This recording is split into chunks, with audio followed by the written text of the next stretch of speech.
언제나 필승! 네, 반갑습니다. 필승입니다. 반갑습니다. 자, 이번에는 시장에 대한 분석을 좀 해드리고자 합니다. 일단 최근에 시장이 굉장히 안 좋은 모습을 보이고 있어요. 하락의 하락을 이어서 계속하고 있는 모습입니다. 어떤 자산은 오르고 어떤 자산은 떨어지고 이런 것들이 아니라 채권도 금리가 오르게 되었습니다. 금리가 올랐다는 것은 채권 가격이 하락했다는 거죠. 증시는 말할 것도 없죠. 코스피, 코스닥, 미국 증시도 최근에 굉장히 안 좋은 모습을 보이고 있습니다. 그리고 최근에 가장 핫했던 부동산이라던가 혹은 비트코인, 암호화폐류도 자산 가격의 하락을 피하지 못하고 있는 그런 상황입니다. 일단 저는 작년 9월에 이미 말씀을 드렸어요. 작년 9월부터 변곡점이 발생할 수 있기 때문에 현금 비중에 대한 혹은 조정장에 대한 대비를 해야 된다고 공개적으로도 말씀드렸습니다. 물론 우리 필승 라이브 때는 라이브 할 때마다 말씀드렸던 내용이고 9월부터 정확하게 말씀을 드렸었고 지금 보시면 9월이 한 이쯤이에요. 이쯤부터 시장은 변곡점을 맞이해서 꽤나 하락을 하고 있는 그런 모습이다. 이렇게 보시면 될 것 같습니다. 그럼 어떤 영상에서 말씀을 드렸느냐? 이 영상에서 좀 말씀을 드렸어요. 잠깐 좀 틀어보자면 이게 작년 9월에 이제 공개적으로 말씀드린 영상이고 필승 라이브는 작년 상반기에 진행했던 필승 라이브입니다. 그러니까 이때 이제 시작 사이클이 저점이 되는 것이고, 2009년 3월에 고점 사이클로 가는 경우에는 언제냐? 그러면 2009월이고 2021년 9월이 되는 거죠. 2021년 9월. 네, 보시면 9월이 아직 채되지도 않았음에도 시장 상황이 굉장히 좋았음에도 9월에 대해서 좀 말씀을 드렸던 그런 부분이죠. 자, 한번 볼게요. 이해 안 되면 이해 안 되는 부분 네, 이렇게 말씀을 드렸었고 공개적으로 이거 공개 영상입니다. 우리 라이브 영상을 9월에 이제 9월 변곡점에 들어서 공개적으로 좀 바꾸면서 이렇게 말씀을 드렸던 그런 부분입니다. 사실 텔레그램방에서도 저는 꾸준히 좀 말씀을 드린 부분이 있어요. 지금 보시면 자, 결론부터 말씀드리겠습니다. 이거는 작년 제가 상반기에 이제 긴 글을 이제 한 달에 한 번 아무리 늦어도 한 50일에 한 번 정도는 이렇게 길게 한 번 글을 써드려요. 그래서 지금 종합적인 상황이라던가 앞으로의 큰 흐름이라던가 핵심 업종이라던가 아니면 미국과 중국의 상관관계, 중국에 대한 분석, 미국에 대한 분석 이런 것들을 해드리고 있는 그런 서비스다. 그러니까 컨텐츠다 이렇게 보시면 될 것 같습니다. 자, 결론부터 말씀드리겠습니다. 올해 꽤나 지독한 하락이 있을 것으로 봅니다. 이는 투자자에게 아주 좋은 투자 기회가 될 것이며 미리 대비하고 현명하게 대응한다면 작년 3월과 같이 자산을 한꺼번에 아주 많이 불릴 수 있을 것이라고 생각합니다. 1997년 IMF 외환위기 당시 1000포인트가 넘던 코스피가 280선 밑으로 밀렸다가 외채 만기 연장안이 타결되면서 550포인트로 급반등 후 다시 270포인트까지 밀렸었습니다. 2000년 나스닥은 닷컴 버블이 터지면서 5100포인트에서 3000포인트대까지 밀렸다가 4200포인트까지 반등하였으나 다시 1500포인트까지 하락하였습니다. 2007년 미국발 금융위기 당시 2100포인트였던 코스피가 892포인트까지 밀렸다가 2240포인트까지 급반등 후 다시 1650포인트까지 밀렸었습니다. 모든 것은 한 방향으로만 가지 않습니다. 상승이 있으면 하락이 있고 과열이 있으면 소외가 있습니다. 소외주라고 해서 투자 매력이 없는 것이 아니며 누구나 좋은 기업임을 알고 있다고 해서 투자하기 좋은 기업인 것도 아닙니다. 현재 코스피 기준 1440포인트에서 1년 만에 3054포인트까지 이렇다 할 조정 없이 급반등한 상황입니다. 작년 상반기이고 시장 상황이 한창 좋을 때 제가 이런 조정에 대한 말씀을 드린 거예요.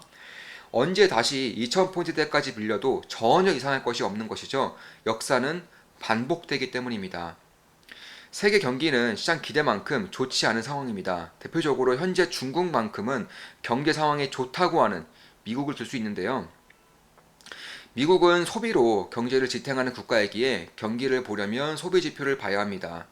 작년 4월 재정부양책이 도입된 이후 5월에 소매 판매가 18.3%가 급등하는 등 좋은 회복세를 띄었으나 2020년 10월부터 다시 감소세로 전환하였습니다. 이후 12월에 약 8천억 달러의 부양책을 통해 1월 소매 판매가 5.3%포인트 급등하였으나 2월에는 지표가 예상치보다 안 좋게 나왔습니다. 이는 시장에서 기대하는 것만큼의 경기 회복이 아직 멀었다는 것을 의미하며 미국인들은 여전히 소비보다는 저축률을 늘리고 있습니다. 평균 저축률의 2배 이상을 저축하고 있으니 작년 고용 속의 악몽이 아직 곁을 떠나지 않고 있는 모습이죠. 특히 어제 발표된 실업수당 청구 건수의 폭증은 이러한 심리가 괜히 나온 것이 아니라는 것을 말해주고 있습니다.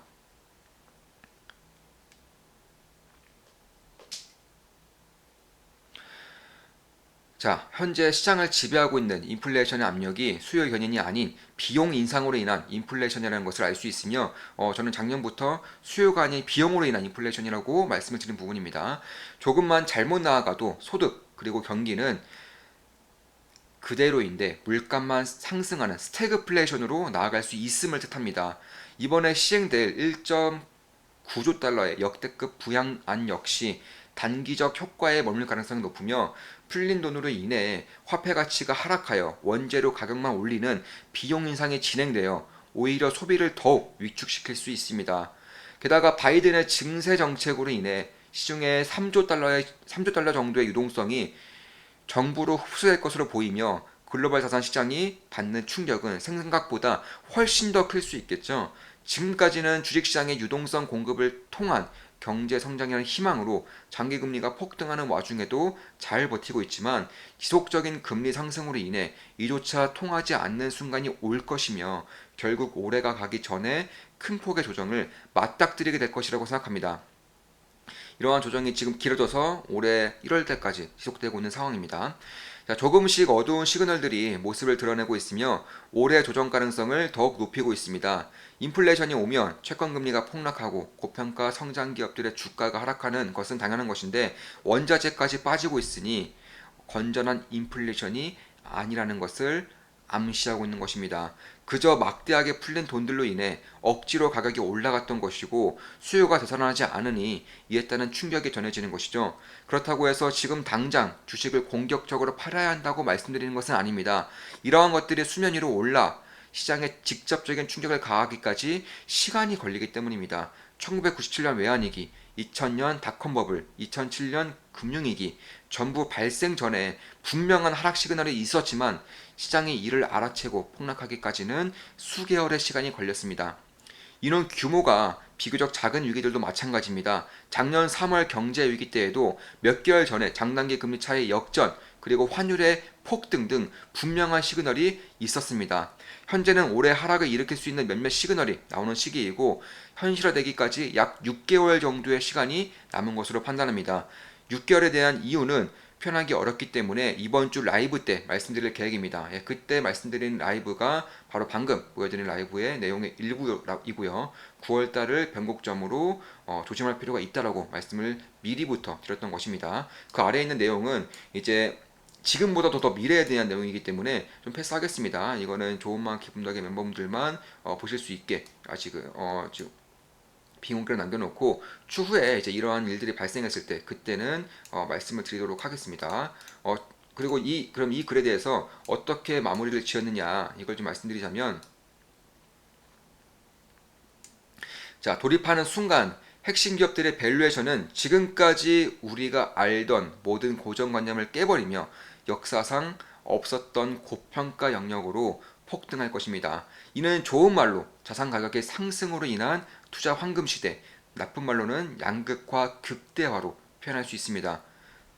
YCC라는 폭발적인 힘을 가진 위대한 금융 무기가 있는 한 스태그플레이션 등에 의해 촉발되는 금리 상승으로 인한 위기는 현명한 투자자들에게 탐욕의 시간일 뿐입니다. 이렇게 마무리를 지었었습니다. 사실 지금 스태그플레이션에 대한 위기가 점차 발생하고 있는 것은 맞아요. 월가의 구루라던가 혹은 여러 시그널을 통해서 스태그플레이션에 대한 위기가 점차 다가오고 있다는 것을 시장도 느끼고 있는 것 같습니다. 다만 그러한 부분에 대해서는 저는 딱히 고민하고 있지 않아요. 걱정하지 않습니다. 오히려 저는 커다란 기회가 될 수 있을 것이라고 생각을 하고 있어요. 이러한 부분에 대해서는 올해 1월, 올해 들어서 올해 중순, 1월 중순 들어서 우리 좋은마음 기쁨나게 멤버분들에게 텔레그램으로 꾸준하게 분석을 해드리고 있고요. 앞으로도 분석을 해드릴 생각입니다. 자, 그럼 저는 어떻게 생각하고 있느냐? 지금의 하락이 너무나도 설레는 시기로 받아들이고 있어요. 물론 이런 하락이 얼마나 길게, 얼마나 크게 일어날지는 누구도 모르겠으나, 다만 지금의 하락이 설레는 시기인 것은 저는 맞다라고 보고 있습니다. 그러니까 제 의견은 지금의 하락이 공황급의 위기로 나타나지는 않을 것이라고 보고 있는 것입니다. 물론 공황급의 위기가 나타나더라도 이미 충분한 대비를 하였고 현금 비중이 꽤나 높은 상황이기 때문에 딱히 그렇게 딱히 신경 쓰고 있지는 않습니다. 공황이라는 것은 주가의 30% 이상, 그러니까 증시의 30% 이상의 하락을 뜻하는 것인데 절반 가까이에 대한 하락을 뜻하는 것인데 당연히 그에 따라서 기회는 더욱더 커질 수밖에 없기 때문입니다.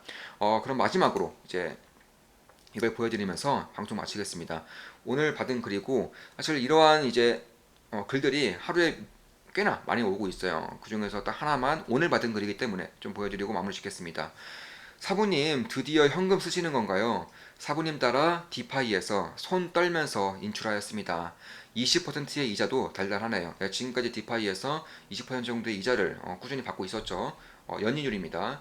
그리고 팔라에서는 1400%의 이자를 받았고 그러니까 제가 물론 제가 투자 내용은 전부 다 밝히고 있죠. 실시간으로 다 말씀드립니다. 필승 멤버분들에게요. 제가 투자했을 당시보다는 가치가 이제 3배 이상 상승했었던 구간도 있었습니다. 사부님 시그널 대기입니다. 갓승 네, 이렇게 남겨주셨습니다. 자 이것으로 방송 마치겠습니다. 지금까지 장세에 대한 그런 말씀을 드렸었고 저는 지금의 장세를 사실 그렇게 겁먹을 장세라고는 보지 않아요. 그런 것들에 대한 말씀을 좀 드려봤습니다. 앞으로도 좋은 분석, 좋은 기업 분석으로 찾아뵙겠습니다. 필승이었습니다. 필승!